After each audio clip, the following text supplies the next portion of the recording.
அனைவருக்கும் எனது அன்பான வணக்கம். திருவள்ளுவர் இயற்றிய திருக்குறளில் அறத்துப்பால் அதிகாரம் 17 அழுக்காராமை 165வது குறள். அழுக்காறு உடையார்க்கு அது சாலும் ஒன்னார் வழுக்கியும் கேடு என்பது. பொறாமையானது பகைவர் இல்லாமல் இருந்தும் கேட்டை விளைவிப்பதாகும். ஆதலால் அப்பொறாமை உடையவருக்கு அப்பொறாமையே துன்பத்தை தரும். பொறாமையானது பகைவர்கள் இல்லாமலே கெடுதியை தரும் ஒரு துர்குணமாகும். இது உயிருக்கே கேடு விளைவிப்பது. பொறாமைப்படுதல் மட்டும் இருந்தால் போதும்.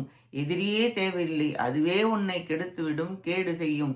எதிரி என்று ஒன்றும் இல்லை என்று கூறிவிட்டு பொறாமை இருந்தால் அதுவே போதும், உன்னை வீழ்த்த வேறு எதிரியே தேவையில்லை, அதுவே போதும்.